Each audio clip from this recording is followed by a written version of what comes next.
Some of you may have watched the initial impressions video that I made on this car, the Renault Kwid, because it was my very first time in it. And I was always curious as to how it drives, especially on the open road. And that's why we're starting where we are right now. If you want to check out that video on the first impressions, you can click on the link in the description below to just go check it out. In fact, you're going to see my face there because I hardly appear on the channel as well. If you've never seen me, that's where you'll be able to match the voice to the face. Otherwise, welcome to the channel. I'm Siwa and I appreciate that you're here with me today. So we're on the open road now to feed that curiosity that we've been having for some years now, because Kwid has been around for some time and we've had a lot of opinions about it, good or bad, all of the things that have been said, but we also needed to say our piece, right? Because this is one of the cars that I know very well that it's very famous for good things or for bad things. People just love talking about it. So my opinion of it has always been about, this is a city car, this is a city run around. I believe that's the car that you need so that you can like save on fuel, save on whatever you need to save. Because I believe it's cheaper to run this car, even to buy it actually, because it's one of the cheapest cars, like topping at around 211,000 rands right now. So it's one of the cheapest cars in the country. And I think it's reliable because I haven't been seeing Kwids like stuck on the side of the road or anything like that, or hearing people complaining about it. You can tell me about it in the comments if maybe it's not reliable, but from what I've been gathering, this is a very much reliable car. But can you use this city run around to do long distance drives, to do those long journeys, you know, open roads, highways? That's where I think there is a separation between what I'm going to be talking about in the city and right here on the open road. You know, my curiosity kept growing when I see more and more people taking these on long journeys, long distance, open road, highway trips and so on. And sometimes even being pushed out of the first lane by the Kwid. As much as I'm not trying to race them, I'm asking myself, oh, are they trying to prove that this thing is fast? Oh, what's happening? How are they feeling in there? How's the noise? How's the engine noise? The insulation and so on? And yeah, I got my answers, because when it comes to the insulation in here, it feels okay when you're moving like maybe from 0 to 80 or something, and then you get to around 100, you feel like, okay, now I can feel that the wind noise is a budget kind of wind noise. Budget car, let me say that. Budget car kind of wind noise. But when you get to around 110, 115, life is changing. Why am I saying that? Because right now, as you're moving above 120, I feel like I'm holding on for dear life. I feel like I'm doing 150, 160 actually, because it's the insulation. It's not even about the mechanical issues or anything like that. It's definitely the insulation in here. I think that's where, you know, cut some of the cost to make this car a budget car as it is right now, because the wind noise right now from the windscreen on top of the windows up here, it's something that, yeah, you can just feel like these windows are open just a bit. You know, when you open the window just a bit so that it comes with that kind of wind noise, that's it. It feels like that, or I hear that in my ears right now. And another thing is that the road noise, you can feel it coming into the cabin as well, because I think when I'm looking at the center console, it explains everything, because these seat belts lock, or whatever they call these things that are buckling the seat belts, you can see where they're connected down there. So you can even imagine the road noise coming just from the undercarriage, everything you're feeling it, not just from the wheels in this case, but also just the undercarriage, the wind noise that is coming in there as well, the road noise, the engine noise, because now this engine, as much as it's not revving highly as I thought it would, you still get that noise. I don't think there's nothing that you're not feeling. You feel alive right now because you have to be alert. Nothing says relax and enjoy the ride right now. It says wake up and be alert so that you can see what's happening around you. That's how it feels right now. Then there's a matter of sitting position, because where I'm sitting right now, I can't take this seat down. I have to be on like one level either I'm taking it backwards or forward, and I can't, like, I'm not necessarily enjoying a situation where I'm doing a long distance and I can't take the seat down because I need to have the level of relaxation, as much as I still need to be on alert when I'm driving. But the position as well matters a lot, especially when you're doing long distance. What it does though for a car like this, it's that it's helping you with the vision. As much as the seat, you can't take it down, at least you can see what's happening ahead of you, even what's happening ahead of the car in front of you, because then you can be able to react before they can actually react. Visual, in terms of the visual side of things, I think this is okay. I can't complain about it when it comes to that. Actually, it helps to be on this position for a car of this size, because then you can easily just see outside. Then there's a matter of performance, because for me, the open road is much more about performance, as much as it doesn't look like it. But I like it when I can just, confidently overtake another car, or maybe taking a truck and so on, knowing that the car will just respond. In here, you're really playing a game of slopes. Inclines are your enemies, and downhills, that's where we are celebrating. And look, I'm not a surveyor, guys, or anything like that, but when I'm looking at this road, it looks flat to me, and it might not be flat, believe me, but the way it feels, the performance, I am shocked that I can't get to 140 easily. I'm trying, believe me, I'm trying, and I also need to protect you guys from obviously reckless driving on the road and so on. It's not something that I advocate for, but remember, when you're overtaking, sometimes you might be forced to actually get to around 136, 137, and that's something that I'm struggling with, because no matter what, planting it, putting it down, it's not easy to get there. And this is a flat road. I'm not trying to do change downs whatsoever. And another thing is that sometimes when you're doing a little bit of an incline and you're trying to change down, you're thinking maybe it will just redline on the revs and just keep pushing and going. Nah, if there's one thing that this car doesn't do is to redline easily. It doesn't do that. It just shows you that, I'm not here for that, hey? Which is good, because if you think about it, not redlining on a car, it's something that can protect the gearbox and also the engine as well, which then leads to me thinking about the durability side of the Kwid. But back to that performance side of things and trying to plant it and so on. I think most people who are driving this car, they've already taken understanding of what's happening here. So when you have a little bit of a downhill, you push it hard so that momentum can take you when you're going to have a little bit of an incline. Which is, you're just gonna have to learn to drive it that way. Otherwise, if you're going to find an incline, don't expect it to give you anything.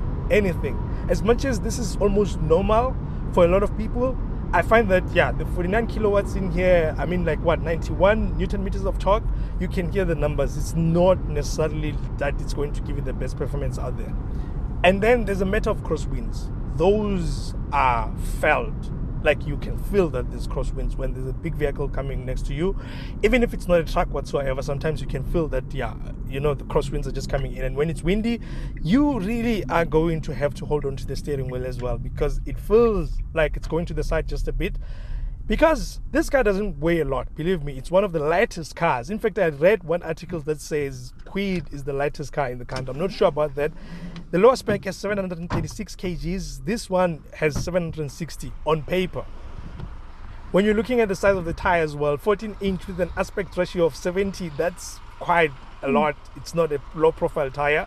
It's not going to be helping you when it comes to taking curves and so on. That's why when it comes to crosswinds as well, it's something that you can feel that it's not planted to the ground that much, because the ground clearance as well, this guy's sitting quite high, at around 180 millimeters.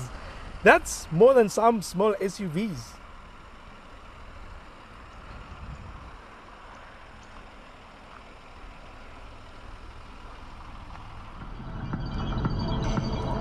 One last thing that got me to just say, I think this is a city car for sure, is the sound system that Renault put in here. This is a top spec climber on the Kwid, and I'm thinking they just planted 2 speakers on the dashboard, nothing else in the cabin. And when I'm thinking about it, these speakers, it's not like they're those powerful ones. They sound like tweeters. They're good for talk radio, not necessarily for music, because you're not going to be getting all the instruments. With the insulation not so great as well, also you're not going to be hearing much about your sound system, like singing along on those long road trip journeys.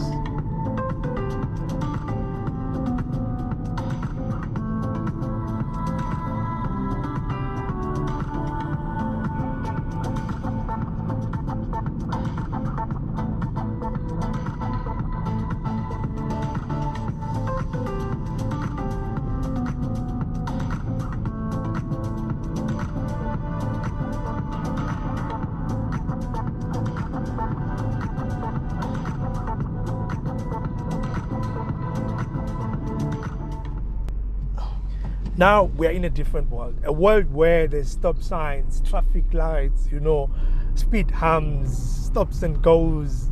So this is where for me I find pleasure in driving a Kwid. And it's not that it's the best car, but when I'm comparing it to the experience on the open road, it's a totally different story. And you won't believe what I'm going to say. If I have to remove aesthetics, how it feels, the comfort and everything else, and focus on how this car is giving you like power delivery in terms of moving from a speed hump or a stop sign, I would say the Kwid is giving me a much better experience than the Suzuki Baleno, believe it or not. If you watch my review of the Baleno, I did complain that it doesn't necessarily give you enough power, especially when you're moving from gear 1, gear 2. It falls behind a lot. But in here, I don't find myself in a situation where I'm falling behind a lot, like from the pack that I left with from the traffic light.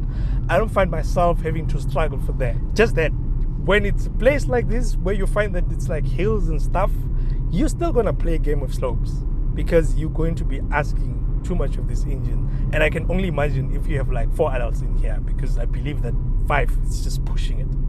It's going to be like falling behind a lot. But overall, if you think about it, in town, we're not necessarily in a situation where we're driving, focusing on wind, noise, and all those things.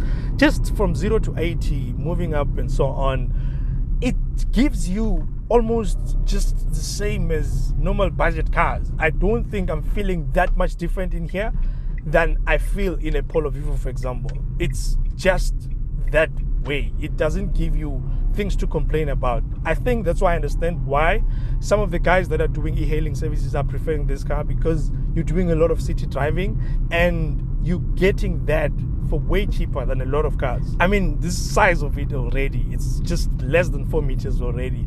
It's nippy, it can squeeze between spaces, easy to park and so on, because you have good vision outside. Also, the ground clearance is not making you panic that you're going to scrape around. Looking at everything that's offered in here, actually some of the things I feel like it's even an overkill for a budget car, but I understand because this is a climber, this is a top spec, and it does actually come with some good specs for the price point. I mean, it needs to separate itself from the rest of the pack in the lineup. I mean, this is the top spec climber, and it comes with this 8-inch size screen. It has Android Auto, reverse camera that really shames some of the expensive cars, because it's not the worst that I've seen, and this is probably the cheapest car that I've tested. I mean, this is rear parking sensors. On top of that, you're looking at all-round electric windows. I mean, you know very well that for some of us in our budget cars, we still wind down windows so that we can be able to open them. Then you're looking at this feature here that's also telling you to change gears up and down. It's not every day that you're seeing that. I like that as well. Then when you go to the rear, you get the rear armrests. I mean, it's not every day that you get that again in a budget car. Talking about armrests, looking at the practicality of this car, it's shockingly enough. I mean, I think for 4 people, 4 adults, they can actually be able to sit in here and do their commute. Because when I'm looking at the wheelbase of this car in the cabin, is around 2.42. If I was to compare that with a Vivo, it's 2.47 meters. So think about it, it's not as bad. Looking at the boot size as well, 280 liters, that's the same as the Polo Vivo. So as much as it looks small, it's not as small as it appears. But how did they come to a decision of not putting cup holders on the center console in here? I don't know why, because when I'm looking at the door bins, those are big size bottles, it's not cup holders. So having a coffee in here might be a challenge, because even if you put it here by the dashboard, it's not going to be balanced. So I don't know why they decided to do that, because I think people who are driving this, they like just having those strings and whatever's in the car. I mean, why, Renault? Why?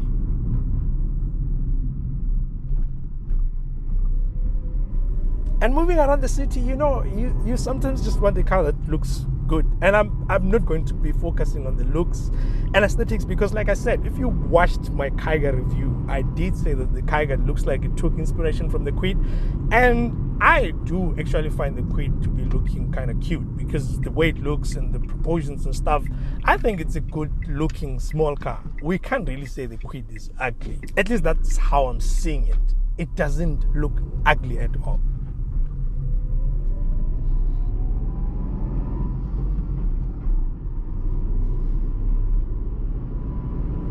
But we can't close this review without talking about safety, because it's so close to my heart when it comes to cars, and it's been on a lot of people's lips when it comes to the cars of this size. The global Ncap of the Renault Kwid is 2 stars for adults and for children. That is actually very low. It's one of the lowest rated cars on our roads right now, and you really need to be aware. I think what contributed to that is because it has 2 airbags and doesn't have any other airbags. At least it does have ABS with EBD. And when I'm thinking about decisions of buying cars, safety should actually be on top of the list. At least knowledge of it, let me put it like that, because you really need to be aware of what you're getting. I don't have a problem with you buying a budget car of this nature, because what I need from you is to say, when you're going to make that decision, at least be aware. Be aware of the safety rating, be aware of what the car has and what it doesn't have. Know the limits of your car. That is very important, because sometimes a budget car may be your best shot at getting a car and even be the most reliable. Also in terms of the running costs of it, because I can tell you right now, you pour 250 in this thing and the tank is like already at 75%, but I'm looking at 250 rands giving you just above 200 kilometers. That means you're paying 1 rand something per kilometer of petrol in here. So that actually is quite impressive as well, looking at the running costs of it, because it's not an expensive car. I mean, if you get a car for 200,000 these days, looking at the prime lending rate of 10.75, you're going to be paying around 3.8 over 6 years or so if you don't have a balloon payment or deposit, which is probably cheap. I mean, they can get a deal for you, which I don't necessarily advocate for, to even pay less, because you're going to have like balloon payments and so on. A different story. I created a video on this to say how do you calculate installments. You can also go check it out so that you can do it yourself without asking the dealership anything. Otherwise, this comes with a 5-year or 150,000 kilometer warranty, and I've seen that there's a 2-year service plan. Not entirely sure what's the kilometer limit there.